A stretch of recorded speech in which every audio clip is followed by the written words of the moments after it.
सभी को मेरा नमस्कार। तो जनरल साइंस में आज हमारी तीसरी क्लास है, तो आते डिस्कस करते हैं। तो कल हमने पढ़ा था कि सर कुछ वर्ड्स यूज़ होते हैं वो पढ़े थे। आज हमारा टॉपिक है बायोलॉजी को आगे बढ़ाते हुए। तो कल हमने देखा था कि बायोलॉजी वर्ड कितने शब्दों से मिलकर बना होता है, बायो और लॉजी। अब देखो यहाँ पर मैंने कल बताया था कि बायो का अर्थ होता है जीव, लॉजी का अर्थ क्या होता है, अध्ययन। अब यहाँ पर किसका अध्ययन किया जाएगा, बायो यानी होता है जीव और लॉजी यानी अध्ययन या स्टडी।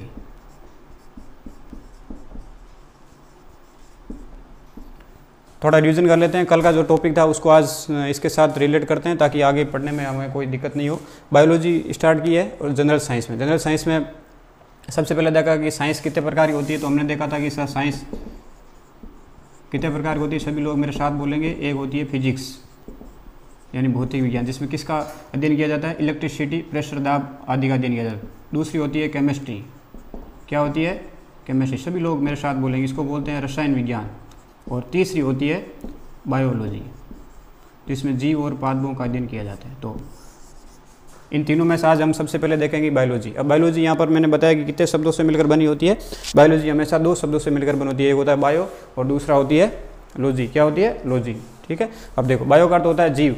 देखो इसमें किसका अध्ययन किया जाएगा, जीव का अध्ययन किया जाएगा, उसको क्या बोलेंगे, बायोलॉजी। वह साइंस जिसमें जीव का अध्ययन किया जाता है उसको क्या बोलेंगे, बायोलॉजी। क्या बोलेंगे, बायोलॉजी। यहाँ तक आप लोगों को समझ में आ गया होगा कि अब देखो उसके बाद में फर्दर देन देखते हैं कि बायो को कितने भागों में बांटा गया है, बायो को कितने भागों में बांटा गया है। अब देखो बायो को यहाँ पर दो भागों में बांटा गया है।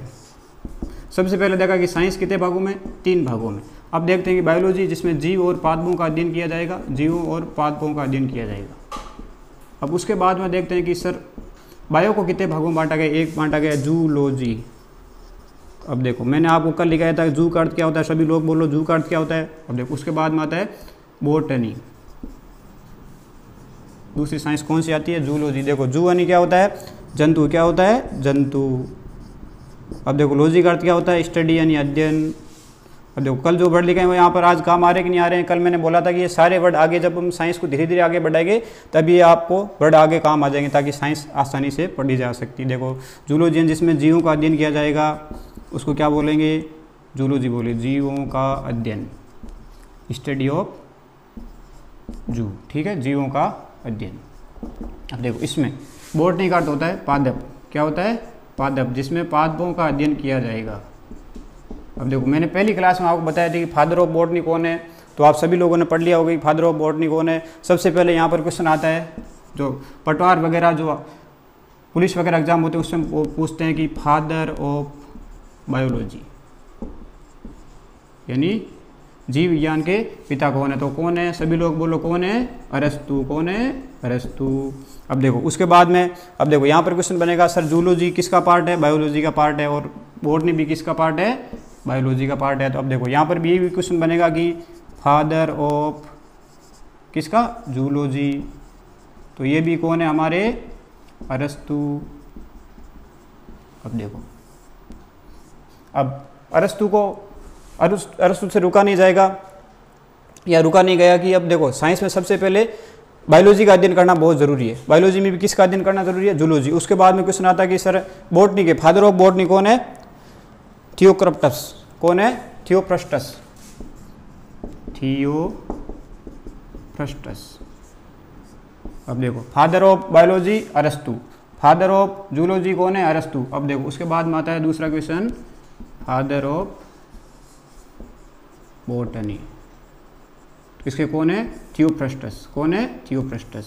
यहाँ पर तीन क्वेश्चन आपको क्लियर होते हैं कि सर बायोलॉजी जिसमें जीव और पादपों का अध्ययन किया जाता है, इसको दो भागों में जूलॉजी और बॉटनी। अब देखो जूलॉजी की फादर ऑफ जूलॉजी कौन है, अरस्तु। फादर ऑफ बॉटनी कौन है, थियोफ्रस्टस। यहाँ तक आप सभी लोग नोट करेंगे। जब आप नोट करते हैं तब साथ साथ में लिखते जाएंगे और साथ साथ में बोलते भी जाएंगे कि सर बायोलॉजी का अर्थ क्या होता है, और बायोलॉजी कितने प्रकार की हो गई, और जूलॉजी में किसका अध्ययन किया जाएगा, और बॉटनी में किसका अध्ययन किया जाएगा। अब देखो यहाँ तक हमने साइंस को धीरे धीरे पढ़ना स्टार्ट किया है। अब देखो बायोलॉजी में सबसे पहला आता है संतुलित आहार। क्या आता है, संतुलित आहार यानी बैलेंसिंग डाइट।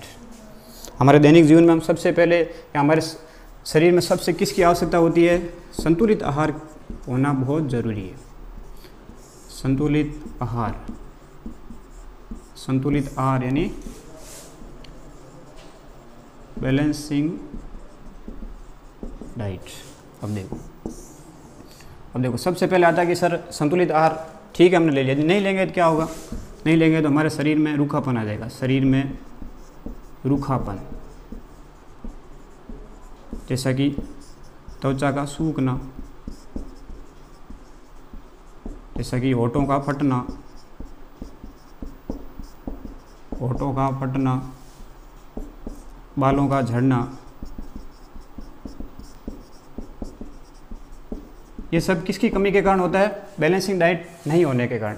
हमारे डेली लाइफ में हम जिस प्रकार का आहार लेते हैं, आहार यानी क्या होता है, भोजन, क्या होता है, भोजन, जिस प्रकार का हमारा भोजन होता है वो हमारे पूरी दिनचर्या पर निर्भर करता है। जैसे कि हमारा शरीर में यदि संतुलित आहार प्रॉपर नहीं होगा तो हमारे शरीर में रूखापन आ जाएगा, त्वचा का सूखना हो जाएगा, होठों का फटना होता है, बालों का झड़ना आदि प्रकार की जो घटनाएं होती है हमारे शरीर में हम घटित होने देखते हैं या महसूस करते हैं, वो किस कारण होती है, संतुलित आहार की कमी के कारण होती है। अब देखो यहाँ तक आप सभी लोग नोट कर लेंगे, नोट करते टाइम मैंने बोला सभी लोग लिखते हुए बोलते हुए लिखेंगे कि सर संतुलित आहार इन बैलेंसिंग डाइट, शरीर का रूखापन, त्वचा का सूखना, होठों का फटना, ये सब किस कारण या किसकी कमी के कारण होता है, संतुलित आहार की कमी के कारण होता है। उसके बाद देखो अब सर देखो संतुलित आहार में किस किस का योगदान होता है, संतुलित आहार में किसका कितना योगदान होता है, संतुलित आहार में किसका कितना।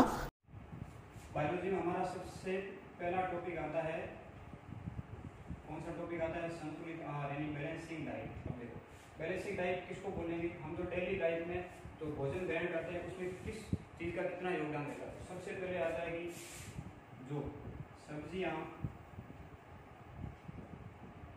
जैसे कि गाजर, इनका हमारे संतुलित आहार में कितना % योगदान रहता है, 40% योगदान रहता है। कितना रहता है, 40%। किन में रहता है योगदान, संतुलित आहार जो हम डेली लाइफ में जो भोजन करते हैं उसमें सब्जियां और गाजर का कितना योगदान रहता है, 40% रहता है। कितना रहता है, 40%। उसके बाद में रहता है देखो, उसके बाद रहता है अनाज, जैसे गेहूं वगैरह खाते हैं उनका कितना % योगदान रहता है, 25% रहता है। अब देखो कुछ जगह पर मांस भी खाते हैं लोग का, तो उसका हमारे शरीर में कितना योगदान रहता है, उसका भी 25% रहता है। ये होगा 40, 25 और 25, 50 और 40, 90%। देखो बाकी जो बचता है वो हमारे फ्रूट्स, फल का योगदान हमारे संतुलित आहार में कितना % रहता है, 10%। देखो आपको पूछ ले कि हम जो फल खाते हैं वो हमारे संतुलित आहार में कितने % योगदान देता है, 10% योगदान देता है। पूछ ले कि सब्जियां, गाजर, हरी सब्जियां वगैरह खाते हैं उसका कितना % योगदान रहता है, 40%। इसलिए हमको ज़्यादा से ज़्यादा क्या खानी चाहिए, हरी सब्जियां खानी चाहिए। क्या खानी चाहिए, हरी सब्जियां। हरी सब्जियां का हमारे संतुलित आहार में कितना योगदान रहता है, 40%। उसके बाद में जो अनाज खाते हैं उसका कितने % योगदान रहता है, 25%। उसके बाद हम मांस वगैरह कुछ लोग सेवन करते हैं, जैसे मांस में मछली,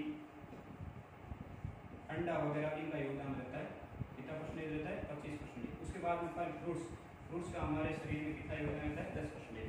इस तरह से सबसे पहले आपने संतुलित आहार पढ़ा, संतुलित आहार बैलेंसिंग डाइट, डेली लाइफ में जो भोजन करते हैं उसमें किसका कितना योगदान रहता है। सबसे पहले सब्जियां और गाजर का 40%, अनाज का 25%, मांस का 25% और फल का कितना %, 10%। सभी लोग नोट कर लेंगे। नोट करते टाइम मैंने आपको बोला कि साथ में मनन करते रहेंगे, बोलते रहेंगे। उसके बाद में आता है कि सर संतुलित आहार आ गया, तो संतुलित आहार के घटक कौन कौन से होते हैं, संतुलित आहार के कौन कौन से घटक होते हैं। उसके बाद में आता है संतुलित आहार के घटक। दूसरा टॉपिक क्या आता है, बायोलॉजी में सबसे पहले क्या टॉपिक पढ़ा, सभी लोग बोलेंगे क्या पढ़ा, संतुलित आहार। क्या पढ़ा, संतुलित आहार। और उसके बाद में आता है कि सर संतुलित आहार को हम पता लग गया कि इसमें किसका कितना योगदान रहता है। तो अब देखते हैं कि संतुलित आहार के घटक, ये जो संतुलित आहार है ये हमें किस में से मिलता है। देखो सबसे पहला आता है, सबने नाम सुना होगा कि कार्बोहाइड्रेट, सबने सुना होगा कार्बोहाइड्रेट, सबने नाम सुना होगा कार्बोहाइड्रेट का। अब देखो सबसे पहला किसका योगदान रहता है, कार्बोहाइड्रेट का। किसका रहता है, कार्बोहाइड्रेट। उसके बाद में आता है प्रोटीन का। किसका आता है, प्रोटीन का। सभी लोग मेरे साथ बोलेंगे कि सर संतुलित आहार के घटक कौन कौन से होते हैं।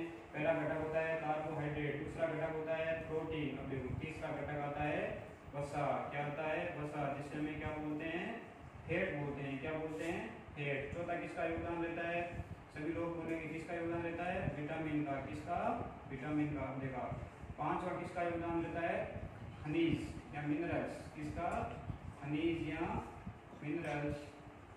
अब देखो उसके बाद में किसका देखो छठा कौन सा घटक आता है, जल, जल यानी जल है वाटर, क्या रहता है, जल यहाँ वाटर है। संतुलित आहार के घटक कौन कौन से हैं, एक होता है कार्बोहाइड्रेट, दूसरा होता है प्रोटीन, तीसरा होता है वसा, चौथा होता है विटामिन, पांचवा खनिज और छठा जल। अब घटक यानी ये संतुलित आहार हमें इन चीजों से मिलेगा। सबसे पहले कार्बोहाइड्रेट, बोलो कार्बोहाइड्रेट, दूसरा बोलो प्रोटीन, तीसरा वसा, चौथा विटामिन, पांचवा खनिज और छठा क्या आता है, जल। यहाँ तक सभी को समझ में आ गया होगा, सभी लोग उतार लोगे, क्या करोगे, उतार लोगे। क्या पॉइंट है, संतुलित आहार के घटक, कितने घटक हमने पढ़े हैं, मेनली 6 घटक होते हैं। एक सातवां घटक आता है फाइबर्स, क्या आता है, फाइबर्स। फाइबर्स का क्या अर्थ होता है, फाइबर्स होते हैं सब रेशे, बोलो क्या होता है, रेशे। देखो रेशे, रेशे हमें कहाँ से प्राप्त होते हैं, जो अनाज वगैरह या फल के छिलके होते हैं, अनाज या फल के छिलकों से प्राप्त होते हैं।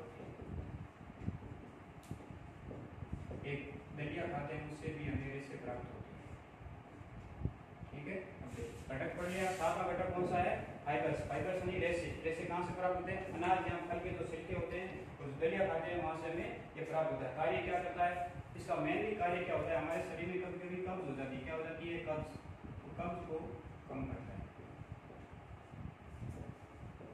कब्ज को कम करता है। कौन कम करता है, फाइबर्स। कौन करता है, बोलो सभी लोग, कौन करता है, फाइबर्स। अब देखो कुछ एग्जाम में पूछा जाएगा कि वह कौन सा संतुलित आहार है जो हमारे शरीर में कब्ज को कम करता है या कब्ज नहीं होने देता, वो कौन सा है, फाइबर्स। कौन सा है, फाइबर्स। अब देखो संतुलित आहार पढ़ लिए। संतुलित आहार के घटक कितने होते हैं, मेनली 6 होते हैं, फिर सातवां कौन सा होता है, फाइबर्स या रेशे। रेशे कहाँ से प्राप्त होते हैं, अनाज या फल के छिलके होते हैं, और जो हम दलिया खाते हैं उससे ये फाइबर्स प्राप्त होते हैं। फाइबर्स का मेनली काम क्या होता है, पूछ रहे कि फाइबर्स क्या काम आता है, तो हमारे शरीर में कभी कब्ज हो जाती है, क्या हो जाती है, कब्ज। कब्ज को कम करना है या कब्ज को मिटा देता है, किसका योगदान रहता है, फाइबर्स का योगदान रहता है। सभी को समझ आ जाएगा, मैं ऐसा करता हूँ, सभी लोग चित्त को शांत रखेंगे, दिमाग को एकदम शांत रखेंगे और शांत मन से पढ़ेंगे, और हमेशा भी पॉजिटिव रहना, हमेशा मुस्कुराते रहना, ठीक है। यहाँ तक आप लोगों को समझ में आ गया होगा।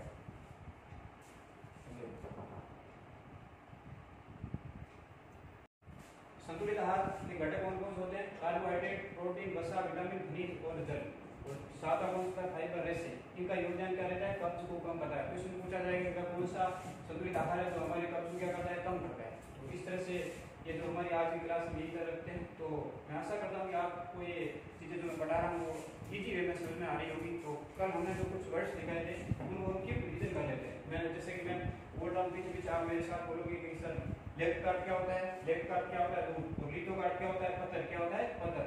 सभी लोग बोलोगे लेफ्ट कार्ड सर दूध, लिथो कार्ड तो क्या होता है, पत्थर। आप मैंने कल आपको बताया कि आप सभी लोग एक व्हाइट पेज लिखेंगे, उसमें आप सभी लोग नोट कर लेंगे। मैंने जो वर्ड लिखाए थे वो आप सामने जहाँ पढ़ते हैं उस पेपर के सामने लिखे होने चाहिए। कभी भी आपको पूछे कि सर लेफ्ट कार्ड क्या होता है, दूध। क्या होता है, दूध।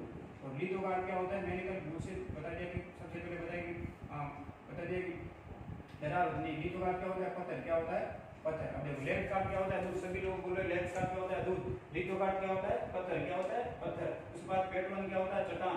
पेट्रोनी चट्टान, ओलियमनी तेल, ओलियमनी तेल, जुगवनी जंतु, पाइटवनी पादप, माइकवनी कवक, हाइगवनी शैवाल, शिशुवनी कंपन, और चेसवनी दरार, लोकसवनी अध्ययन, बायोसवनी जीवन, सोमायनी काया, राइसवनी नष्ट, और हाइड्रोवनी क्या होता है, जल। हाइड्रोलॉजी क्या बोलेंगे, तो जल का अध्ययन करते हैं उसको हाइड्रोलॉजी बोलेंगे। वो कौन सी साइंस होगी, हाइड्रोलॉजी। और हाइड्रोवनी क्या होता है, जल वाष्प। क्रोनवनी क्या होता है, समय। सभी लोग बोलो क्रोनवनी समय, क्रोनवनी रंग। उसके बाद आता है फोटोवनी प्रकाश, और फोनवनी ध्वनि। न्यूरोवनी क्या होता है, मस्तिष्क।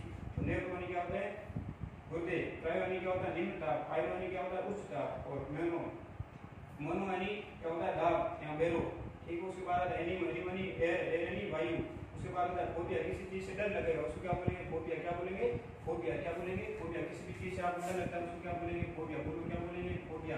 और किसी से प्यार हो जाता है उसको क्या बोलेंगे, फिलिया। जैसे कि साइंस से डर लग रहा है, नहीं लग रहा है, क्योंकि मैं पढ़ा रहा हूँ, ठीक। उसको क्या बोलेंगे, किसी चीज से डर लग रहा है तो फोबिया। फिलिया क्या होता है, प्यार। उसके बाद आता है हाइपर। हाइपर का क्या होता है, यानी बढ़ोतरी होता है। क्या होता है, बढ़ोतरी, ठीक। और एक क्या होता है, हाइपो। यानी हाइपो क्या हो गया, कमी। तो भी अभी कभी बोलते हैं कि हाइपर क्यों हो रहा है, वो अपने से ऊपर ऊंची आवाज में बात कर रहे हैं, हाइपर। उसके बाद में कम होता है, उसको क्या बोलते हैं, हाइपो। तो इस क्लास बाद अपन यही तरह रखते हैं। मैं आशा करता हूँ कि आपको ये क्लास समझ में आ रही होगी। आप ज़्यादा से ज़्यादा शेयर कर लें अपने दोस्तों के साथ, उसको बताएं कि जनरल साइंस के बेसिक से स्टार्ट किया जा रहा है और अच्छे से पढ़ाया जा रहा है, ठीक है। और